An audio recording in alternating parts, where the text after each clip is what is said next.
This is not a movie you want to take a date to, like, at all.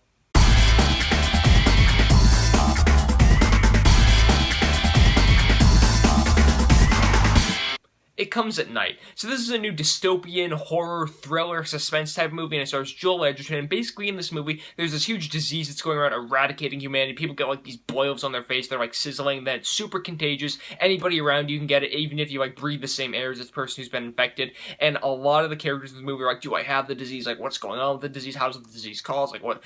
That's, the disease is the horror of the movie, basically. Joel Edgerton plays a family man. It's him, his wife, and their son, and they have a dog, too, and they really are just trying to stay safe. They boarded up all the windows in their house. They're like, nobody gets into this house, no type of disease gets into this house, it's just us, and we're gonna survive in this place. But then they come into contact with this other guy, his wife, and their younger son, and they're like, alright, these people have some resources we could use, they don't seem to be sick, so maybe we let them in, maybe we all try to survive together.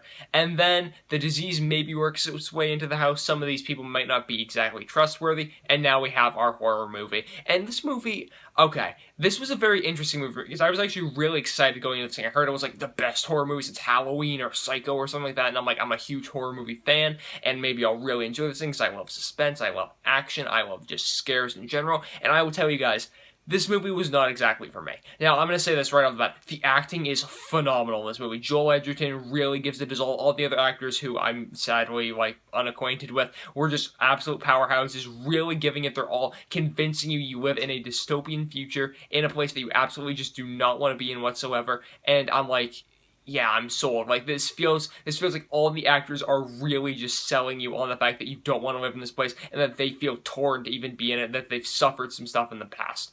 The other good part of this movie is the direction, though I'm going to put a little asterisk next to that, because the direction builds suspense from the beginning to the end of the movie, and that's exactly what this movie is supposed to do. It's supposed to build suspense, include some creepy imagery in there, and just get you scared, and again, props to the director for that.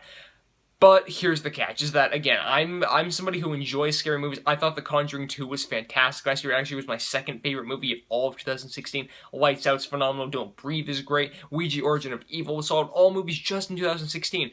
This movie, I feel like, is for hardcore horror fans because it builds so much suspense from the first frame to the last frame of this movie and has so many scares in between of creepy bloody imagery, of creepy horror, like, people imagery, of just this horrific, like, gory stuff throughout, that you feel like you're getting mini heart attacks, like, every 2 or 3 minutes, while the main heart attack is just going on for an hour and a half, and it's just so draining and so anxiety-inducing that for somebody like me who likes horror, who likes scares, who likes character development, who likes story, I got so much of the horror and not necessarily as much of the answers that I would have wanted, that I feel like things just are a little bit outweighed through this movie. So again, it's so scary, so horrific, and so anxiety-inducing. It's more for hardcore genre fans than for somebody like me. And maybe that's props to the director again, but again, just because it wasn't for me means that I can't necessarily recommend it to the casual movie fan or the casual, like, horror fan even. But again, if you're hardcore into the genre, I think you'll wind up having a really good time with it. That being said, like I said, filmmaking quality was good, acting was really good, the story moves along, it was compelling. I kind of enjoyed having like a McCarthyism of like post-apocalypse and everything like that.